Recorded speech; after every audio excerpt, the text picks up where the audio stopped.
नमस्कार, आप देख रहे हैं मिरर मीडिया। मैं हूं अनुपम कुमार। हमारे खास कार्यक्रम खबरनामा में आपका स्वागत है। बढ़ते हैं आज की सुर्खियों की ओर।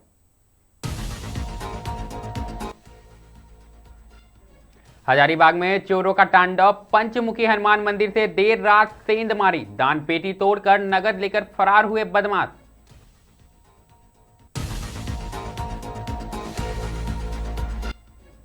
देवघर विधायक सुरेश पासवान ने मुख्यमंत्री से की मुलाकात। झारखंड में ट्राइबल सेंट्रल यूनिवर्सिटी स्थापित करने की मांग।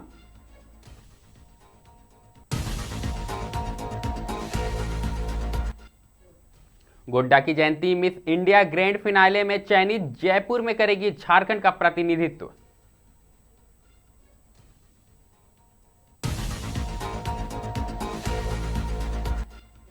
उज्जैन से कोलकाता तक 1600 किलोमीटर की पद यात्रा पर निकले भोपाल के बिमल, हजारीबाग पहुंचकर रजरप्पा की ओर हुए रवाना।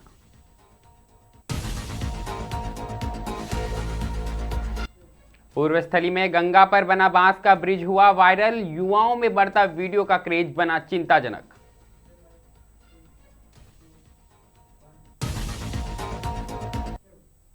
अब खबरें विस्तार से। सबसे पहले बात हम हजारीबाग जिले की करेंगे, जहां प्राचीन पंचमुखी हनुमान मंदिर देर रात चोरों की सनसनीखेज सामने आई है। पूरी वारदात मंदिर में लगे सीसीटीवी कैमरे में कैद हो गई, जिसमें 3 चोर साफ तौर पर चोरी करते दिखाई दे रहे हैं। मंदिर के मुख्य पुजारी आशुतोष पांडे ने बताया कि वह रात लगभग 9 बजे मंदिर बंद कर घर चले गए थे। सुबह 5 बजे मंदिर पहुंचे तो देखा कि दान पेटी का ताला टूटा हुआ है। कुछ नोट दान पेटी के अंदर बिखरे पड़े थे और कुछ जमीन पर गिरे पाए गए। उन्होंने आशंका जताई कि चोर दान पेटी में रखे बड़े नोटों को लेकर निकल गए।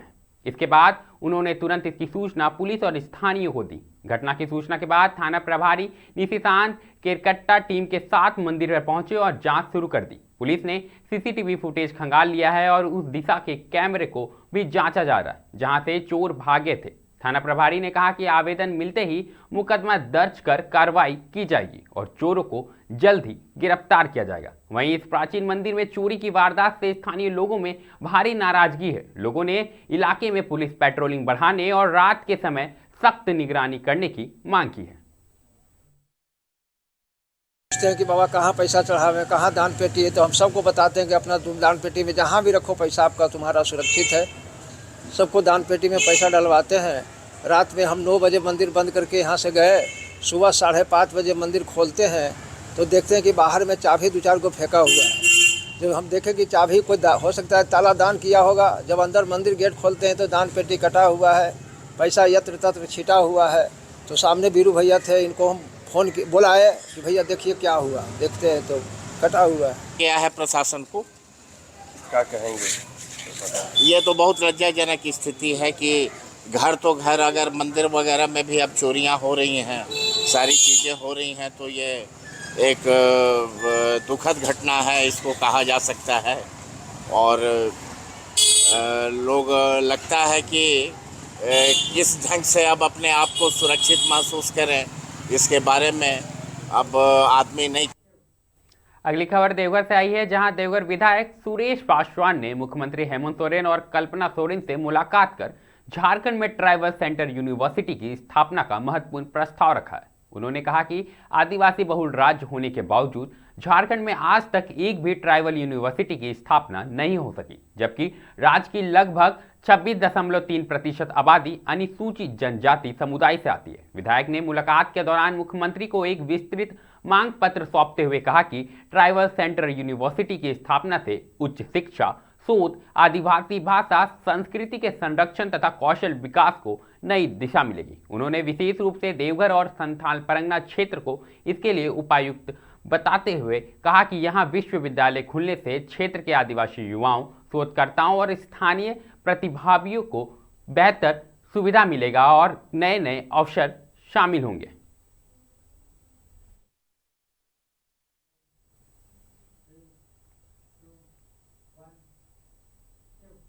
अब बात करेंगे गोड्डा की, जहां जयंती कुमारी जयपुर में आयोजित होने वाले forever Miss India contest 2025 grand finale में झारखंड की ओर से प्रतिभा ले रही है। महागामा की रहने वाली जयंती ने इस प्रतियोगिता में टॉप 3 में जगह बनाई है। यह कार्यक्रम 19 से 21 दिसंबर तक चलेगा और ग्रैंड फिनाले 21 दिसंबर को पूरा होगा। 28 वर्ष की जयंती बचपन से ही फैशन और मॉडलिंग की दुनिया में जाने का सपना देखती थी, लेकिन आर्थिक परिस्थितियों के कारण पहले उन्हें पढ़ाई और नौकरी पर ध्यान दिया। कड़ी मेहनत के बाद उन्होंने एम्स कल्याणी बंगाल में नर्सिंग ऑफिसर के पद पर चयन किया।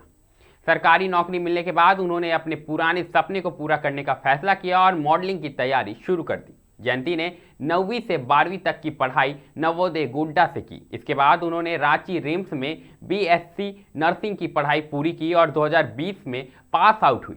उसी वर्ष उनका चयन एम्स कल्याणी में हुआ और जनवरी 2022 में उन्होंने ज्वाइन किया। वर्तमान में वह नर्सिंग ऑफिसर के रूप में कार्यरत है। ड्यूटी खत्म होने के बाद जयंती रोज फैशन और मॉडलिंग की तैयारियां करती थी। उनकी यही मेहनत उन्हें आज ग्रैंड फिनाले तक लेकर आई है। आप भी सुनिए जयंती ने क्या कुछ कहा। फॉरएवर मिस इंडिया 2025 सीजन 5 है। ये आयोजन जो इसके CEO एंड फाउंडर है राजेश अग्रवाल और इनके डायरेक्टर हैं जया चौहान। मेरी उम्र 28 इयर्स है और मेरा राजस्थान से ऐसा कोई खास जुड़ाव नहीं है। ये जो फेसिया ऑर्गेनाइजेशन हो रहा है, जहाँ पर ये फंक्शन ग्रैंड फिनाले होगा। गोड्डा के बाद अगली खबर हजारीबाग से आई है, जहां मध्य प्रदेश के भोपाल निवासी विमल कुमार इन दिनों भक्ति और संकल्प की मिसाल बने हुए। वे बीते 2 महीनों से उज्जैन महाकाल मंदिर से कोलकाता काली घाट तक करीब 1600 किलोमीटर की लंबी धार्मिक यात्रा पर हैं। 16 अक्टूबर 2025 को आरंभ हुई इस यात्रा में विमल अब तक लगभग 1300 किलोमीटर पैदल चल चुके हैं। पदयात्रा के क्रम में हजारीबाग पहुंचे, जहां कुछ देर विश्राम करने के बाद वह रजरप्पा स्थित मां छिन्नमस्तिका मंदिर की ओर निकल पड़े। विमल कुमार ने कहा कि यह पूरा सफर वह बिना किसी वाहन, लिफ्ट या सहारे के तय कर रहे हैं। उन्होंने बताया कि मैंने संकल्प लिया है कि इस यात्रा में केवल पैदल ही आगे बढ़ूंगा। लोग मदद की पेशकश भी करते हैं, पर मैं केवल श्रद्धा और संकल्प के सहारे ही चल रहा हूं। उनका अंतिम लक्ष्य कोलकाता का प्रसिद्ध मां काली मंदिर है। आप भी सुनिए उन्होंने क्या कुछ कहा। भोपाल के रहने वाले हैं, लेकिन अपनी यात्रा शुरू हुई है उज्जैन महाकाल से। महाकाल की नगरी अवंतिका, जो कि मध्य प्रदेश में स्थित है। मतलब वहाँ से चले हैं 16-10 तारीख को, तो आज लगभग 2 महीने होने में अभी 2-4 दिन बाकी है। पैदल चल रहे हैं जी, पैदल पदयात्रा का संकल्प है अपना। पदयात्रा है करना है अपन को। अब यहाँ से जाना है कलकत्ता, तो सोच रहा है कि यहाँ छिन्नमस्तिका माता के और दर्शन हो जाते, तो उनके दर्शन करते हुए आगे माता काली के चरणों में जाना है कलकत्ता। ध्यान आया कि पद यात्रा करना है? बस माता की शक्ति है। माता के बिगड़ तो एक पत्ता नहीं हिलता, शक्ति के बिगड़।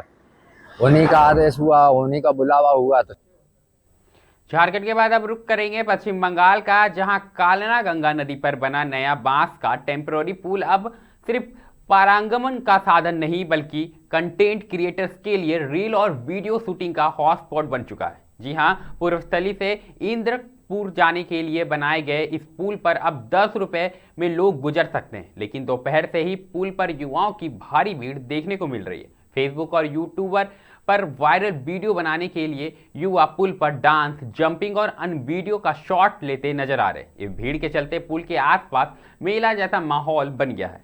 फुचका, पापड़ी चाट, झालमुरी समेत कई तरह के स्ट्रीट फूड की दुकानें भी सज चुकी हैं। हालांकि इस पुल की सुरक्षा को लेकर सवाल खड़े होने लगे हैं। घाट अथॉरिटी के प्रताप घोष ने कहा कि यह पुल मुख्यतः नदी पार करने के लिए बनाया गया है, लेकिन गर्मियों में पानी की कमी के कारण पार करना मुश्किल हो जाता है, इसलिए यह पुल बनाया गया।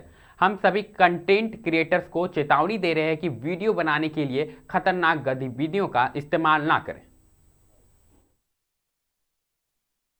আলোচনার উপর দিয়ে এবং যারা আরও ওপর পোস্টে যারা আছে তাদের সঙ্গে একটু আলোচনা করে কী করলে সমাধান হয়, আমি এই সিদ্ধান্তে এসেছি এই মাছাটা বানানো হয়েছে। আচ্ছা, আপনার নিজের উদ্যোগেই বানিয়েছেন? নিজের উদ্যোগে। কে উদ্বোধন করেছিল এই মাছা? এটা উদ্বোধন করেছেন আমার এখানকার পূর্বস্থলীর যে লোকাল বিধায়ক আছে তপন চট্টোপাধ্যায় এবং পূর্বস্থলী থানার আইসি সাহেব, আমার নামটা আমি ঠিক জানি না। আচ্ছা, এবং এখানে কবে উদ্বোধন হয়েছে? এটা কার্তিক পুজোর দিনকে বেলা 11টার সময় উদ্বোধন করা হয়েছে। আচ্ছা, বলছি এখন দেখা যাচ্ছে যে হচ্ছে কি বিকেল হলেই এবার ওনাদেরকে আমি নিমন্ত্রণ করেছিলাম এবং জানিয়েছিলাম যে আমাদের এই ব্রিজটা নতুন একটা কাজ চালু করেছে, এটা আপনাদের একটু করে দিতে হবে। তাই ওনারা আমার কথা রেখেছে এবং আমি তাতে খুব খুশি এবং আনন্দিত। আমরা এসেছি লক্ষ্মীপুর ভাইরাল খেজুরতলা নাম আমাদের, ওখান থেকে এসেছি। ওখান থেকে? আচ্ছা, হচ্ছে কি আপনারা এই জায়গাটা কেন বেছে নিলেন? এই জায়গাটায় এসেছি, মানুষ সবাই আসে এখানে, বলছে ভাইরাল হবে, আরও ভাইরাল মানে বেশি ফলোয়ার বাড়বে, ওই জন্য আসা। মানে এখানে কি এই প্রথম ভিডিও করতে আসা না এর আগেও এসেছেন? আগেও একবার এসেছি, এখনও এসেছি। মানে এতে কি পেজে ফলোয়ার বাড়ছে আস্তে? ফলোয়ার বাড়ছে বেশি। এখানে কি সন্ধ্যেবেলার বা বিকেলবেলার পর থেকে কি প্রচুর লোক আসে? হ্যাঁ, বিকাল দিকে ভালোই লোক হয়। আচ্ছা, সেই হিসাবেই আপনারা এসেছেন রিলস করতে মূলত? হ্যাঁ, রিলস। শুধু আপনারা না আরো অনেকেই এসছে এখানে? আরও অনেকে এসেছে, অনেক কন্টেন্ট ক্রিয়েটার। কি নাম আপনার? আমার নাম গোপাল রাজবংশী। আচ্ছা, বলছি এই যে এখানে যে এই বাঁশের ব্রিজ, এখানে যে এরকম লাফা ঝাপা এসব হচ্ছে, এরকম ভেঙে যাওয়ার কোনো ভয় টয় লাগছে না? না, ভেঙে যায়নি, তবে একজনের মতো ভিডিও করতে মোবাইল পড়ে গেছে। আচ্ছা, জলে পড়ে গেলে তার গেল। खबरनामा में अभी के लिए फिलहाल इतना ही। ऐसी तमाम खबरों से हम आपको लगातार अवगत कराते रहेंगे। बने रहें मिरर मीडिया के साथ।